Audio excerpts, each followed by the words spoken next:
ನಾವು ಯಾವಾಗಲೂ ಹೇಳ್ತಾ ಇರ್ತೀವಿ, ದಯವಿಟ್ಟು ರೈತರು ಈ ಜೆಡಿಗಳನ್ನ, ಜಾಯಿಂಟ್ ವೆಂಚರ್ಸ್ನ ಮತ್ತು ಈ ಬಿಲ್ಡರ್ಗಳನ್ನ ಇವ್ರನ್ನ ಯಾವುದೇ ಕಾರಣಕ್ಕೂ ನಂಬಕ್ಕೆ ಹೋಗಬೇಡಿ. ನೀವು ಮಾರಂಗಿದ್ರೆ ಔಟ್ರೇಟ್ ಕೊಟ್ಟು ಮಾರ್ಬಿಡ್ರಿ. ಯಾವುದೇ ಕಾರಣಕ್ಕೂ ಇವ್ರಿಗೆ ನೀವು ಜೆಡಿಗಳಿಗೆಲ್ಲ ಕೊಟ್ಟು ಅವ್ರು ನಂಬೋ ಅಂತ ಕೆಲಸ ಮಾಡಬೇಡಿ ಅಂತ ಹೇಳ್ಬಿಟ್ಟು ಹೇಳಿದ್ವಿ. ಈ ವಿಚಾರಕ್ಕೆ ಸಂಬಂಧಪಟ್ಟಂಗೆ ನಾವು ಸುಮಾರು ವರ್ಷಗಳಿಂದ ಹೋರಾಟ ಮಾಡ್ಕೊಂಡು ಬರ್ತಾ ಇದ್ದೀವಿ. ಒಂದಷ್ಟು ವರ್ಷ ನಾವೇನ್ ಮಾಡಿದ್ವಿ, ಇವ್ರ ರಿಜಿಸ್ಟ್ರೇಷನ್ಗಳೇ ಸ್ಟಾಪ್ ಮಾಡಿದ್ವಿ. ಬಲ ಪ್ರಯೋಗ ಮಾಡ್ಕೊಂಡು ಬೇರೆ ಬೇರೆಯವ್ರಿಗೆಲ್ಲ ಲಂಚಗಳೆಲ್ಲ ಕೊಟ್ಕೊಂಡು ಬೇರೆ ರಿಜಿಸ್ಟ್ರೇಷನ್ ಮಾಡಿದ್ರು. ಈಗ ಇಲ್ಲಿನೂ ಆ ತರದ್ದೇ ಒಂದು ಘಟನೆ ನಡೆದೈತಿ. ಇವರು ನೋಡಿ, ಇವರು ರೈತರು, ಇವ್ರ ಹತ್ರ ಏನ್ ಮಾಡಿದ್ದಾರೆ, SLV ಗೋಲ್ಡನ್ ಬಿಲ್ಡರ್ಸ್ ಇವ್ರೇನ್ ಮಾಡ್ತಾರೆ, ಹಿಂದೆ ನೋಡಿ ಅಲ್ಲಿ ಕಾಣಿಸ್ತೈತೆ ಬಿಲ್ಡಿಂಗ್, ಇದನ್ನ ಕಟ್ತಾರೆ. ಇದನ್ನ ಕಟ್ಟುವಾಗ ಇವ್ರಿಗೆ ಏನ್ ಹೇಳ್ತಾರೆ, ನೀವು ನಮ್ಗೆ ಲ್ಯಾಂಡ್ ಕೊಡಿ, ಅದ್ರಲ್ಲಿ ನಮ್ಗೆ 60%, ನಿಮ್ಗೆ ನಾವು 40% ಕೊಡ್ತೀವಿ ಅಂತ ಹೇಳ್ಬಿಟ್ಟು ಈಗ ಇವ್ರಿಗೆ ಏನ್ ಮಾಡಿದಾರೆ ಅಂದ್ರೆ ಕೇವಲ 29% ಕೊಟ್ಟು 11% ಕೊಟ್ಟಿಲ್ಲ. 11% ಇವ್ರು ಕೊಟ್ಟಿಲ್ಲ.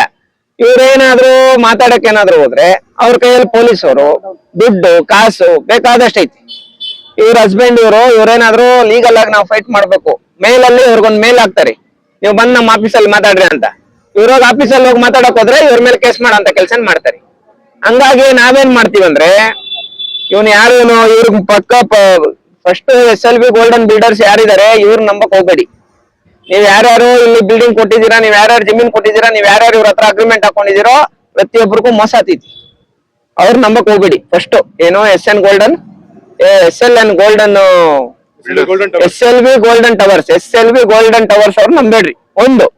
ಎರಡನೇ ವಿಚಾರ, ಈ ತರ ಜಾಯಿಂಟ್ ವೆಂಚರ್ಸ್ ನರಸಿಂಹನಾಯ್ಡು ಅಂತ ಹೇಳ್ಬಿಟ್ಟು ಒಬ್ಬ ಬಿಲ್ಡರು, ನರಸಿಂಹನಾಯ್ಡು ಅಂತ, ಈ ವ್ಯಕ್ತಿ ಏನ್ ಮಾಡ್ತಾನೆ, ನಿಮ್ಗೆ ಯಾಕೆ ನಾನು ಅದೇ ಮಾತಾಡೋ ಫಸ್ಟ್ ಜಮೀನ್ ತಗೊಳ್ಳೋ ಗೊತ್ತಲ್ಲಣ್ಣ, ನೈಸಾಗಿ ಯಾವ ತರ ಬೇಕು ಆ ತರ ಎಲ್ಲ ನೀಟಾಗಿ ಅವ್ರ ಹತ್ರ ಮಾತಾಡ್ಬಿಟ್ಟು, ಇವಾಗ ನಿಮ್ ಕೈಯಲ್ಲಿ ಏನಾತೈತೋ ಮಾಡ್ಕೊಳ್ರಿ, ನಾವು ₹1 ಕೊಡಲ್ಲ ಅಂತಾರೆ. ನೋಡಿ, ಅವ್ನು ಕೊಡ್ಬೇಕಾಗಿರೋಂತ ಬ್ಯಾಲೆನ್ಸ್ ಇಷ್ಟು ಸ್ಕ್ವೇರ್ ಫೀಟ್, 2534.44 ಸ್ಕ್ವೇರ್ ಫೀಟ್ ಇವ್ರಿಗಿನ್ನ ಬ್ಯಾಲೆನ್ಸ್ ಇದೆ. ಅದ್ ನಾವು ಕೊಡಲ್ಲ, ನಿಮ್ ಕೈಯಲ್ಲಿ ಏನ್ ಮಾಡ್ತೀರೋ ಮಾಡ್ಕೊಳ್ರಿ ಅಂತ. ಆದ್ರೆ ಬೇರೆಯವ್ರಾದ್ರೆ ಏನ್ ಮಾಡ್ತಾರೆ ಪಾಪ, ಕೋರ್ಟಲ್ಲಿ ಅಲ್ದಾಡಿ ಸುಸ್ತಾಗ್ಬಿಡ್ತಾರೆ. ಸಂದೇಶ ಹಂಗ್ ಮಾಡಲ್ಲ. ಕೋರ್ಟಲ್ಲಿ ಕಾನೂನಾತ್ಮಕವಾಗಿ ಹೋರಾಟ ಮಾಡ್ತೀನಿ, ಪೊಲೀಸ್ ಸ್ಟೇಷನ್ ಅಲ್ಲಿ ಕಂಪ್ಲೇಂಟ್ ಕೊಡ್ತೀನಿ. ಅದಕ್ಕಿಂತ ಇಂಪಾರ್ಟೆಂಟ್ ಏನಂದ್ರೆ ಈ ಲೇಔಟ್ ಮುಂದೆ ಬಂದು ಕುತ್ಕೊಂತೀನಿ. ಈ ವಾರದಲ್ಲಿ ಇವ್ರದ್ದು ಬಗೆಹರಿಬೇಕು. ಪಾಪ ಹುಡುಗಿ ಮಗುನ ಹಾಕೊಂಡು 7 ತಿಂಗಳು ಪ್ರೆಗ್ನೆಂಟ್ ಅಣ್ಣ ಪಾಪ. ಅವಾಗಿಂದ ಓಡಾಡಿ ಮಾನವೀಯತೆ ಬೇಡ ಇವ್ರಿಗೆ? ಮಾನವೀಯತೆ ಅನ್ನೋದು ಇರ್ಬೇಕಲ್ಲ ಅಂತ ಮಕ್ಕಳಿಗೆ. ನೋಡಿ, ಇಂಥವ್ರಗ ಅವ್ರಿಗೆ ಏನ್ ಶೇರ್ ಬರ್ಬೇಕು, ನೀವೇನ್ 40% ಮಾತಾಡಿದಿರ ಅವ್ರು ಕೊಟ್ಬಿಡ್ರಿ. ಪ್ರೆಸೆಂಟ್ ಏನ್ ರೇಟ್ ನಡೀತೈತೆ ಆ ರೇಟ್ ಪ್ರಕಾರ ಕೊಟ್ಬಿಡ್ರಿ. ನಾವಿಲ್ಲ ನಮ್ಮ ಮೇಲೆ ಕೇಸುಗಳಾಗ್ಲೇನ ಪರವಾಗಿಲ್ಲ, ನಾವು ಬಂದು ಇಂತ 420 ಕೆಲಸ ಮಾಡೋರ್ ಮೇಲೆ ಅದೇ ಬಿಲ್ಡಿಂಗ್ ಮುಂದೆ ನಿಂತ್ಕೊಂಡು ಬೃಹತ್ ಮಟ್ಟದಲ್ಲಿ ನಮ್ಮ ಅಂಬೇಡ್ಕರ್ ಸೇವಾ ಸಮಿತಿಯಿಂದ ನಾವು ಹೋರಾಟ ಮಾಡ್ತೀವಿ. ಕಮ್ಯುನಿಟಿ ಅಲ್ಲ, ನಮಗೆ ಗೊತ್ತಿರೋಂಥವ್ರಲ್ಲ, ಕಷ್ಟ ಅಂತ ಹೇಳ್ಬಿಟ್ಟು ನಮ್ ತನಕ ಬಂದವ್ರೆ ಅಂತ ಹೆಣ್ಮಕ್ಳು ನೋಡಿದಾಗ ನಮ್ಗೆ ಹೊಟ್ಟೆ ಉರಿತೈತಣ್ಣ, ಚುರುಕು ಅನ್ಸೈತ್ ಮನ್ಸಿಗೆ. ಇವ್ರಿಗೆ ಗೊತ್ತಾಗಲ್ಲ, ಹೋಗ್ಲಿ, ಮಾನ ಮರ್ಯಾದೆ ಇರ್ಬೇಕಲ್ಲ. ಇದ್ರ ಜೊತೆಗೆ ಇವನು ಮೀಡಿಯೇಟರ್ ನಿನ್ ಲೋಕಲ್ ಅಲ್ಲಿ ಗೋವಿಂದರಾಜು ಅಂತ, ಅವನು ನರಸಿಂಹನಾಯ್ಡು ಮತ್ತೆ SLV ಗೋಲ್ಡನ್ ಟವರ್ಸ್ ಅವರು, ಇವ್ರು ಇಷ್ಟೋ ಜನ ಸೇರ್ಕೊಂಡು ನೋಡಿ ಇವ್ರ ಫ್ಯಾಮಿಲಿನ ಇವತ್ತು ಬೀದಿಯಲ್ಲಿ ನಿಲ್ಸುವಂತ ಕೆಲಸ ಮಾಡಿದ್ದಾರೆ. ನಾನು ಯಾವುದೇ ಕಾರಣಕ್ಕೂ ಸುಮ್ನೆ ಬಿಡಲ್ಲ, ಇವ್ರಿಗೆ ನ್ಯಾಯ ಸಿಗೋ ತನಕ ಸುಮ್ನೆ ಬಿಡಲ್ಲ. ಇದೇ SLV ಗೋಲ್ಡನ್ ಟವರ್ಸ್ ಮುಂದೆ ಕುತ್ಕೊಂಡು ಹೋರಾಟ ಮಾಡೇ ಮಾಡ್ತೇನೆ ಅಣ್ಣ.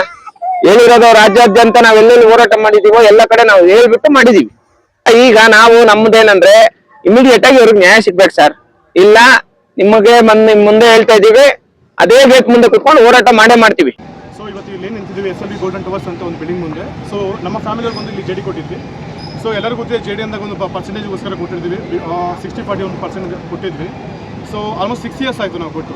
6 ಇಯರ್ಸ್ ಮುಂಚೆ 4 ಇಯರ್ಸ್ ಕಂಪ್ಲೀಟ್ ಆಗುತ್ತೆ ಅಂತ ಹೇಳಿದ್ರು. ಅದಾದ್ಮೇಲೆ ನಾವು ಏನೇ ಇನ್ಫಾರ್ಮೇಷನ್ ಕೇಳಿದ್ರು, ಯಾವುದೇ ಡಾಕ್ಯುಮೆಂಟ್ ಕೇಳಿದ್ರು, ಇಲ್ಲಿವರೆಗೂ ಒಂದು ಡಾಕ್ಯುಮೆಂಟ್ ಅವ್ರು ಕೊಟ್ಟಿಲ್ಲ. ಅವ್ರು ಅದಕ್ಕೆ ಪ್ರೂಫ್ ಕೊಡಬೇಕು ಫಸ್ಟ್ ಕೊಟ್ಟಿದ್ದೀವಿ ಅಂತ. ಅದಾದಮೇಲೆ ABC ಅನ್ನೋ ಒಂದು ಟವರ್ ಇರುತ್ತೆ. ಸೊ ಅಂದರೆ G+4 ಅಂತ ಬಂದು 3 ಬಿಲ್ಡಿಂಗ್ ಇರುತ್ತೆ.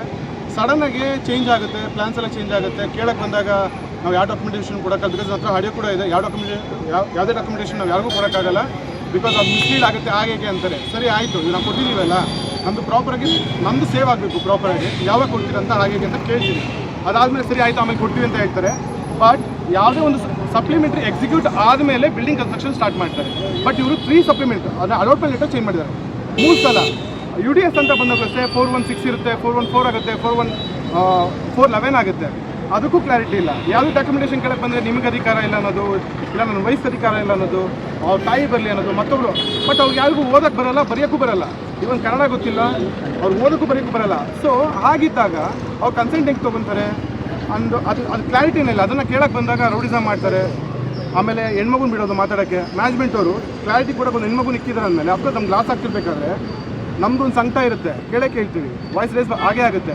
ಅದನ್ನು ಅವರು ಥ್ರೆಟನಿಂಗ್ ಮಾಡ್ತಾ ಇದೀವಿ ಅನ್ನೋದು, ಮತ್ತೊಂದು ಮಾಡ್ತಾ ಇದೀವಿ ಅನ್ನೋದು ಎಷ್ಟೊಂದು ಸಲ ಕೇಳಿದ್ದೀವಿ. ಲ್ಯಾಂಡ್ ಓನರ್ಸ್ ಎಲ್ಲರೂ ಕರೆಸಿ ಮಾತಾಡಿ ಅಂತ ಎಲ್ಲರೂ ಒಪ್ಕೊಂಡಿದ್ದಾರೆ, ಸೈನ್ ಮಾಡಿದ್ದಾರೆ. ಬಟ್ ಡಾಕ್ಯುಮೆಂಟೇ ಪ್ರೊವೈಡ್ ಮಾಡಿಲ್ಲ ಅಂದಮೇಲೆ ಅವ್ರಿಗೆ ಕ್ಯಾಲ್ಕುಲೇಷನ್ಸ್ ಹೇಗೆ ಗೊತ್ತಾಗುತ್ತೆ? ಯಾಕೆಂದರೆ ಇವತ್ತು ಎಲ್ಲರಿಗೂ ಗೊತ್ತಿದೆ, ಒಂದು ಬೆಂಗಳೂರಲ್ಲಿ 30-40 ಸೈಟ್ ತೊಗೊಬೇಕಂದ್ರೆ ಎಷ್ಟು ಕಷ್ಟ ಇದೆ. ಒಂದು ಮಿನಿಮಮ್ 60 lakh ಬೇಕು, ಅವ್ನು ಕಟ್ಟಬೇಕಂದ್ರೆ 1 ಕೋಟಿ ಆಗುತ್ತೆ. ಇವತ್ತು ಇಲ್ಲಿ ಒಂದು 2,500 ಸ್ಕ್ವೇರ್ ಫೀಟು. ಸೊ ಅವ್ರು ಪ್ರಮೋಟ್ ಮಾಡೋ ಪ್ರಕಾರ 13,000 ಇದೆ. ಸೊ ಆ ಥರ ಹೋದಾಗ 3 to 4 CR ಆಗುತ್ತೆ. ಸೊ ಇವಾಗ ನಮ್ಮ ಮಚ್ಚ ಅಂತ ಬಂದಾಗಲೂ ಅವ್ನು 1,000ಕ್ಕೆ ಆಟೋ ಓಡಿಸ್ತಾನೆ. ಇದು ನಾವು ಸಂಕಟ ಆಗಲ್ವ? ನಾವು ಹೆಂಗೆ ಬಿಡೋಕ್ಕಾಗತ್ತೆ ಇವ್ರ ಹತ್ರ? ಆ್ಯಂಡ್ ಹಾಗೆ ನಾವು ಜಾಸ್ತಿ ಕೇಳ್ತಾ ಇಲ್ಲ. ನಾವು ಎಷ್ಟು ಕೊಟ್ಟಿದ್ದೀವಿ? 5 ರೂಪಾಯಿ ಕೊಟ್ಟಿದ್ದೀನಪ್ಪ ನಿಮಗೆ, ನಂಗೆ 5 ರೂಪಾಯಿ ಕೊಡು, ಇಷ್ಟು ವರ್ಷಕ್ಕೆ ಕಾಯ್ದೀವಿ, ಓಕೆ ಲಾಭ ಬೇಡ ನಮಗೆ, ನಾವೇನು ಕೊಟ್ಟಿದ್ದೀವಿ ಅದನ್ನು ಕೊಡು. ಅದನ್ನು ಕೊಡೋಕ್ಕಲ್ಲಿ ಕಮ್ಮಿ ಹೇಗೆ ಅಕ್ಸೆಪ್ಟ್ ಮಾಡೋಕ್ಕತ್ತೆ? ಆ ಕಮ್ಮಿನ ಅಕ್ಸೆಪ್ಟ್ ಮಾಡಬೇಕಾದ್ರೂ ಕೂಡ ದೌರ್ಜನ್ಯ ಮಾಡ್ತಿರೋದವರು. ಏನು ಮಾಡ್ಕೋ ಕೊಡಲ್ಲ, ಏನಾಗುತ್ತೆ? ನಮ್ಗೆ ದೊಡ್ಡವ್ರ ಇನ್ಫ್ಲೂಯೆನ್ಸ್ ಇದೆ, ನಾವು ನೋಡ್ಕೋತೀವಿ. ಹಾಗೆ ತುಂಬ ಮಾತಾಡಿದ್ದಾರೆ.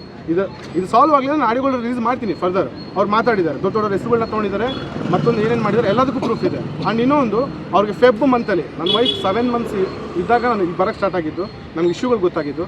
ನಮಗೆ ಕ್ಯಾಲ್ಕುಲೇಷನ್ ಯಾವಾಗ ಗೊತ್ತಾಗುತ್ತೆ ಅಂದರೆ ಬಿಲ್ಡಿಂಗ್ ಲೈಸೆನ್ಸ್ ನಮ್ಗೆ ಸಿಕ್ಕಾದ್ಮೇಲೆ ಟೋಟಲ್ ಏರಿಯಾ ಎಷ್ಟಿದೆ, ಎಷ್ಟು ಕನ್ಸ್ಟ್ರಕ್ಟ್ ಮಾಡಿದ್ದಾರೆ, ನಮ್ಮ ಪರ್ಸೆಂಟೇಜ್ ಎಷ್ಟು ಬರಬೇಕು ಅಂತ ನಾವು ಕ್ಯಾಲ್ಕುಲೇಷನ್ ಹಾಕಿದ್ಮೇಲೆ ಅವರೇ ನಮ್ಗೆ ಕೊಡಬೇಕು. ಇವಾಗ ಫ್ಯಾಮಿಲಿ ದುಡ್ಡು ಇಸ್ಕೊಂಡಿದ್ದಾರೆ, ಮತ್ತೊಂದು ತೊಗೊಂಡಿದ್ದಾರೆ, ಬಿಲ್ಡರ್ ಮೀಡಿಯೇಟರ್ ಕೆಲಸ ಮಾಡ್ತಿದ್ದಾರೆ. ಅಂದರೆ ಅವ್ರು ದುಡ್ಡು ಇಸ್ಕೊಂಡಿದ್ರೆ ಸಾಲ್ವ್ ಮಾಡಿಬಿಡಿ ಅವ್ರಿಗೆ. ನಾವು ನಿಮಗೆ ಲ್ಯಾಂಡ್ ಕೊಟ್ಟಿದ್ದೀವಿ, ನಮ್ಮದು ಶೇರ್ ಇದೆ, ನಮಗೆ ಕೊಡಿ ಫಸ್ಟು. ಓದೋಕ್ಕೆ ಬರೆಯೋಕ್ಕೆ ಬರ್ದಿರೋ ಹತ್ರ ನೀವು ಮೋಸ ಮಾಡೋದಲ್ಲ. ಓದಿರೋಂಥ ಒಂದು ಫ್ಯಾಮಿಲಿ ನಾವಿರಬೇಕಾದ್ರೆ ನಮಗೆ ಇಷ್ಟ ಆಗ್ತಿದೆ ಅಂದರೆ ಇನ್ನು ಬೇರೆಯವ್ರಿಗೆ ಡಾಕ್ಯುಮೆಂಟೇಷನ್ಸೇ ಇಲ್ಲ, ಅವ್ರಿಗೆ ಏನು ಗೊತ್ತಾಗುತ್ತೆ? ಕ್ಯಾಲ್ಕುಲೇಷನ್ಸ್ ಏನು ಗೊತ್ತಾಗುತ್ತೆ? JD ಅಂದರೆ ಏನು, ಸಪ್ಲಿಮೆಂಟ್ರಿ ಅಂದರೆ ಏನು, ಬಿಲ್ಡಿಂಗ್ ಲೈಸೆನ್ಸ್ ಅಂದರೆ ಏನು, ರೇರ್ ಅಂದರೆ ಏನು, ಎಷ್ಟೋ ಜನಕ್ಕೆ ಏನು ಕ್ಲಾರಿಟಿನೇ ಇಲ್ಲ. ಸೊ ಈ ಥರ ಬಂದಾಗ ನಾವು ಫೈನಲ್ಗೆ 6 months ವೆಯ್ಟ್ ಮಾಡಿದ್ದೀವಿ. ಆಲ್ರೆಡಿ ಮಗು ಹುಟ್ಟಿದೆ, 2 months, ಇವಾಗ 6 months ಆಗಿದೆ, ಅಲಿತಾನೇ ಇದ್ದೀವಿ. ಅವ್ರ ಹತ್ರ ಹೋಗಿ ಕೇಳಕ್ಕೆ ಬಂದಿದ್ದಕ್ಕೆ ಒಂದು ಹುಡುಗಿನ ಬಿಟ್ಬಿಟ್ಟು ಅವ್ರ ವಾಯ್ಸ್ ರೇಸ್ ಮಾಡಿಬಿಟ್ಟು ಏನು ಮಾಡ್ಕೊಂಚ ಮೀಡಿಯಾ ಮುಂದೆ ಹೋಗ್ತೀಯಾ, ಏನೂ ಆಗಲ್ಲ, ಪೊಲಿಟಿಕ್ಸ್ ಹತ್ರ ಹೋಗ್ತೀಯಾ, ನಮ್ಗೆ ಕಾಂಟ್ಯಾಕ್ಟ್ ಇದೆ, ಕೇಸ್ ಹಾಕು, ಮಾತಿದ್ರೆ ಕೇಸ್ ಹಾಕು ಅಂತಾರೆ. ಕೇಸ್ ಹಾಕು ಅಂದರೆ ನನ್ನೇ ಅವರು ಇದು ಮಾಡ್ತಿದ್ದಾರೆ, ಪ್ರೊವೋಕ್ ಮಾಡ್ತಿದ್ದಾರೆ. ಯಾಕೆ ಅಂದರೆ ಒಳಗಡೆ ಹೊಂಟೋಗುತ್ತೆ ಮ್ಯಾಟ್ರು, ಪಬ್ಲಿಕ್ ಗೊತ್ತಾಗಲ್ಲ. ಸೊ ನಾವು ಸೋಷಿಯಲ್ ಮೀಡಿಯಾ ಕೂಡ ಹಾಕಿದ್ದೀವಿ, ಮತ್ತೊಂದು ಕಡೆನೂ ಹಾಕಿದ್ದೀವಿ. ಬಿಕಾಸ್ ಸಾಲ್ವ್ ಆಗಲಿ, ನಾವು ಅವ್ರಿಗೆ ಆಪ್ಷನ್ ನಾವು ಲಾಸ್ ಮಾಡಿಕೊಂಡು 4160ಗೆ ನಾವು ಅಕ್ಸೆಪ್ಟ್ ಮಾಡಿದ್ವಿ, ಇಲ್ಲ ಅಂತ ಹೇಳ್ತಿಲ್ಲ, 4160 ಅಕ್ಸೆಪ್ಟ್ ಮಾಡಿದ್ವಿ. ನಾವು ಇಲ್ಲಿ ಇರಲ್ಲ, ಇನ್ನು ನಮಗೆ ಕೊಟ್ಬಿಡಿ, ನಾವು ಆಚೆ ಹೋಗ್ಬಿಡ್ತೀವಿ, ಏನು ಮಾರ್ಕೆಟ್ ರೇಟ್ ಇದೆ ಕೊಟ್ಬಿಡಿ, ನಾವು ಆಚೆ ಹೋಗ್ತೀವಿ ಅಂತ ಹೇಳಿ ಕ್ಲಿಯರ್ ಮಾಡಿದ್ದು. MOU ಎಲ್ಲ ಬ್ರೀಚ್ ಮಾಡಿ ಫೈನಲಾಗಿ ಎಲ್ಲ ಮಾಡಿ ಇವಾಗ ಏನು ಆಗುತ್ತಾಗಿ. ಬಿಕಾಸ್ ಅವಾಗ 7th floor ಇತ್ತು, ಇವಾಗ 11th floor ಆಗಿದೆ. ಬಿಕಾಸ್ ಕಂಪ್ಲೀಷನ್ ಟೈಮ್ ಅದು. ಇವಾಗ ಯಾರೋ ಅನ್ಕೊಬೋದು ಕಂಪ್ಲೀಷನ್ ಆಗ್ತಿದೆ, ಲಾಭಕ್ಕೋಸ್ಕರ ಬಂದು ಜಗಳ ಆಗ್ತಿದ್ದಾರೆ ಅಂತ. ಇವಾಗ ಅಟ್ಲೀಸ್ಟ್ ನಿಮಗೆ ದುಡ್ಡು ಬರಲಿಲ್ಲ ಅಂದರೆ ರೆಸ್ಪೆಕ್ಟ್ ಆದರೂ ಸಿಗಬೇಕಲ್ಲ. ಒಂದು ಹೆಣ್ಮಗು ಬಂದು ಮಾತಾಡಬೇಕಾದ್ರೆ ನಿಂಗೆ ಅಧಿಕಾರನೆಲ್ಲ ಹೋಗು ಅಂದಾಗ of course as a responsible person, as husband, as a family person ನಾನು ನಿಂತ್ಕೊಂಡು ಮಾತಾಡಲೇಬೇಕು. ಅದಕ್ಕೋಸ್ಕರ ನಾನು ನಿಂತ್ಕೊಂಡು ಮಾತಾಡಿದೆ.